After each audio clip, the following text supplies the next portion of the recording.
Everyone knows the story. A hotel built for one purpose, to kill. 100 rooms, twisted into a maze that made no sense on purpose. Trapdoors under the carpet.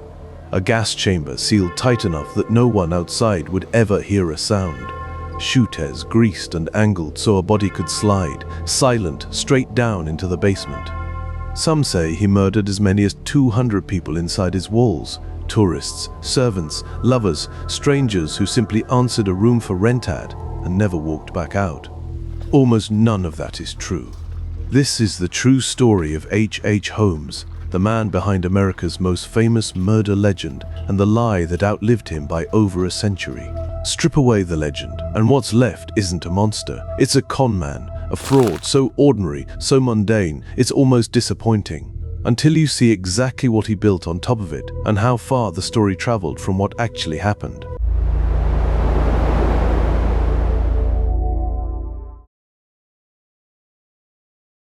Every shadow has a name.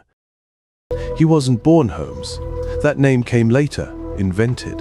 He was born Herman Webster Mudgett on May 16, 1861, in the small farming town of Gilmanton, New Hampshire. He was the third of 4 children. His parents, Levi and Theodate Mudgett, were devout Methodists, both descended from early English settlers who'd been in New England for generations. By every surviving account, it was a quiet, respectable, thoroughly unremarkable household, not by any stretch the birthplace of a monster. He was bright, genuinely bright. He attended Phillips Exeter Academy and graduated Gilmanton Academy with honors at just 16 years old, well ahead of most of his peers. In 1879, he enrolled at the University of Vermont. 3 years later, in 1882, he transferred to the University of Michigan's Department of Medicine and Surgery and graduated in June of 1884, despite what his own records describe as mediocre academic performance. Once there, he worked in the anatomy lab under the school's chief anatomy instructor, a professor named William James Herdman. It's a detail that sounds like background noise. It isn't. Period accounts say the 2 men were involved in supplying stolen cadavers for the school, a claim historians treat as plausible, not court-proven. But whatever happened in that lab, Holmes clearly learned something from it, because he later used the exact same trick for something far more lucrative, buying a life insurance policy on a person who didn't exist, then producing a disfigured body as proof that person had died. In August of 1886, he left New England behind, moved to Chicago, and adopted an entirely new name for himself, H. Holmes. From this point forward, that's the name the historical record uses. But it's worth remembering, every time you hear it, that it was always a costume. He found work at a drugstore on the corner of Wallace Avenue and 63rd Street in the Inglewood neighborhood, owned by a woman named Elizabeth Holton. He proved himself a hard-working, reliable employee. Eventually, she sold him the store outright. Popular legend loves to say he murdered her to take the store for himself. He didn't. Historians who've gone back through the record are unusually direct about this specific claim. Holmes did not kill Elizabeth Holton. It's a myth that's been repeated so often it feels true, and it simply isn't. With the drugstore established, Holmes bought an empty lot directly across the street. In 1887, construction began on a new 2-story mixed-use building, apartments on the upper floor, retail shops, including a second drugstore on the ground level. And when it came time to actually pay the people who built it, the architects and a steel supplier called Etna Iron and Steel, Holmes simply refused. They sued him in 1888. This is his real pattern, documented from the very start, swindling contractors and creditors out of money owed, not committing violence against them. In 1892, Holmes added a 3rd floor to the building. He told his investors and his suppliers, the same people he was already stiffing on other bills, that he intended to run it as a hotel, catching the enormous wave of out-of-town visitors expected to descend on Chicago for the World's Fair the following year. This is the exact building the legend turned into a torture hotel.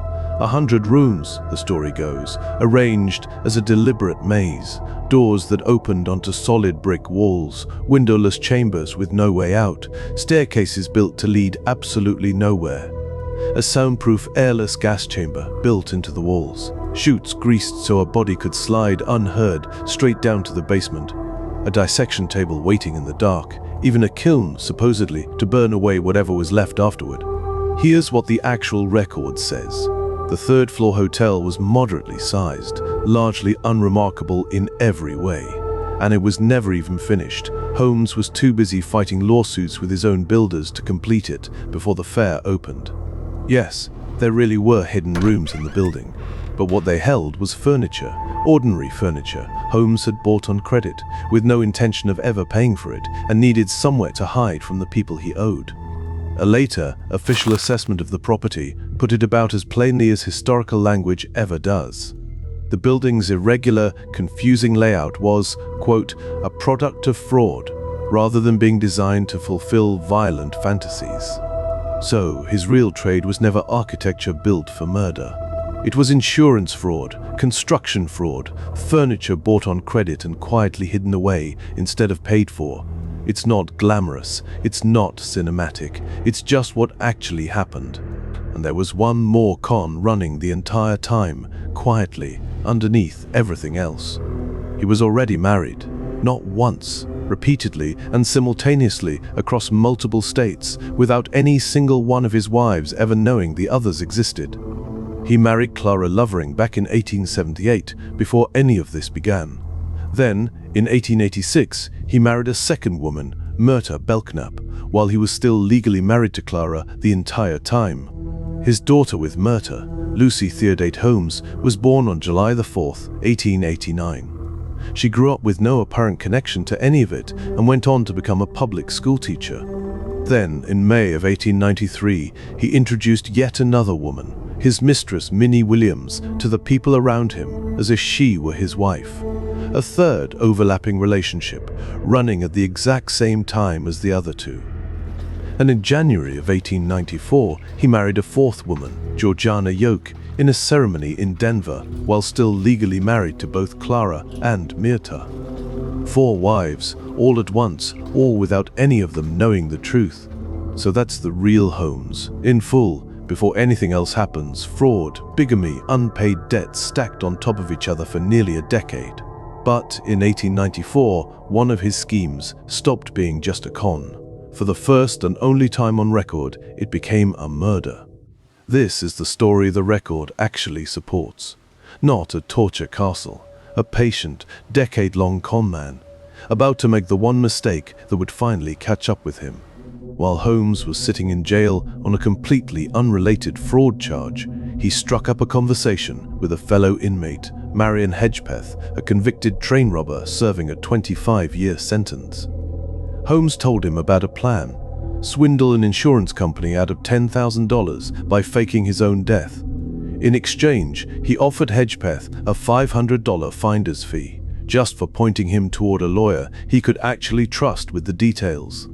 Hedgepeth connected him to a St. Louis attorney named Jephthah Howe, but that first version of the plan, faking Holmes's own death, collapsed almost immediately. The insurance company grew suspicious before the claim ever went through. So Holmes ran the exact same play again, this time with a business associate, Benjamin Pitezel. Pitezel would fake his own death, posing as an inventor named B.F. Perry, supposedly killed in a laboratory explosion. His wife would then file the claim and collect the $10,000 policy, split 3 ways between the 3 men. Except this time, Holmes didn't fake anything. On September 4th, 1894, at a rented house on Callahill Street in Philadelphia, he killed Benjamin Pitezel for real, the one killing in this entire case with a criminal conviction behind it. The body was discovered under the false name B.F. Perry. A coroner's jury looked it over and first ruled the death accidental. He was buried, unclaimed, in a potter's field. For 3 whole weeks, the fraud almost worked exactly as planned. Then, 3 weeks after the burial, Attorney Howe arrived in Philadelphia in person to formally claim the insurance payout. That single visit is what unraveled the entire scheme, because it forced investigators to actually look closely at a death that had already been quietly closed. With suspicion closing in, Holmes went to Pitezel's widow, Carrie, and told her a lie, that her husband was actually alive, hiding out somewhere to avoid the law. He convinced her, grieving and frightened, to let him travel with 3 of her 5 children, to supposedly reunite the family in secret. He murdered all 3 of those children, Alice, Nellie, and Howard Pitezel. Their own mother had trusted him with their lives, and he took every one of them. 2 of the girls' remains were eventually found buried in the cellar of a rented house at 16 St. Vincent Street in Toronto, a location that took real investigative work, months of it, to finally track down. By this point, Holmes was already in custody. He'd been arrested in Boston on November the 17th, 1894, after private Pinkerton detectives tracked his movements all the way from Philadelphia. Back in Chicago, police searched the castle itself, top to bottom, looking for evidence. What they actually found was almost nothing. A single bone fragment, possibly linked to a named victim, and a burned watch chain. Nowhere near enough to convict him of anything there. He ultimately stood trial in Philadelphia, starting in October of 1895, specifically and only for Benjamin Pitezel's murder, because out of everything alleged against him, that was the one case with genuinely solid evidence behind it. The jury found him guilty. The judge sentenced him to death. But while Philadelphia's courtroom was focused entirely on Pitezel's murder, one detective was still out in the field, on his own, still searching for 3 children the trial itself had barely mentioned. His name was Frank Geyer. And of everyone in this story, he's the one who deserves to be remembered, because his work is the actual reason we know what happened to those 3 children at all. Geyer was a Philadelphia Police Department detective, formally assigned to trace Holmes's exact movements across the country and locate the 3 missing Pitezel children, dead or alive, wherever the trail actually led. Starting in June of 1895, Geyer began the long, methodical work of retracing Holmes's exact steps, city by city, hotel register by hotel register, following whatever thin trail Holmes had left behind. The trail carried him through Indianapolis, then Detroit, then across the border into Toronto, 3 different cities, 3 different sets of leads, all of it painstaking, unglamorous detective work. In Toronto, following a rental record Holmes had used under a false name, Geyer's team finally began digging in the cellar of a modest rented house. Geyer himself later wrote about that moment. The deeper we dug, the more horrible the odor became. Those are his own recorded words, and they're as close as this story gets to a first-hand account of what was actually found. Among what Geyer recovered were letters. Unsent letters the Pitezel children had written home that Holmes had simply kept for himself instead of ever mailing them. It's a small, quiet detail. It might be the saddest one in the entire case. Those letters, and what they revealed, extended the investigation even further. First back to Holmes's own Chicago property, and then all the way to a modest rented house in the Irvington neighborhood of Indianapolis. Geyer later published his own account of the entire case in a book called The Holmes Pitezel Case, A History of the Greatest Crime of the Century. It's still cited by historians today as the single most reliable primary source for what actually happened. Geyer's work was careful. It was documented, methodical, and slow. It is, quite simply, the record. What happened next in the popular press was neither careful nor documented. It was built for one purpose: to sell newspapers. Because while Holmes sat quietly in his jail cell, waiting for a trial that hadn't even started yet, someone else entirely, far away from any of this real, methodical detective work, was already busy inventing the murder castle the whole world would eventually remember instead. On August the 11th, 1895, while Holmes was still sitting in jail, awaiting trial, with no conviction against him yet, Joseph Pulitzer's newspaper, The World, published an elaborate floor plan of the so-called murder castle. It showed a hidden vault, a crematorium, a trapdoor built into the floor, a quicklime grave supposedly packed with bones. Every single detail from the legend you already know, drawn, printed, and sold to the public as if it had all been confirmed. None of it was a court finding. None of it came from an actual search or a trial or a confirmed witness. It was a newspaper illustration, an artist's drawing, made while the man it depicted was still legally presumed innocent, still weeks away from ever standing trial. And yet that single illustration is the direct ancestor of everything that came after it. Every trapdoor, every gas chamber, every greased body chute, still circulating in articles, documentaries and true crime videos today, more than a century later. One drawing from one newspaper in one single summer became the entire legend. Then, after his conviction, with only weeks left before his own execution, Holmes did something even more damaging to the truth than the newspaper had. He sold his own confession. On April 12, 1896, William Randolph Hearst's New York Journal published it in full. In it, Holmes claimed to have murdered 27 people, a number that's still repeated everywhere as if it were established fact. He was paid for every word of it. Cash handed over after his conviction, with an execution date already set and nothing left in the world for him to lose by lying. Take one of his named victims, a Dr. Robert Leacock, who Holmes claimed to have killed back in 1886. Historical records show Leacock actually died of entirely natural causes in 1889, 3 full years after Holmes claimed to have murdered him, and in a completely different location.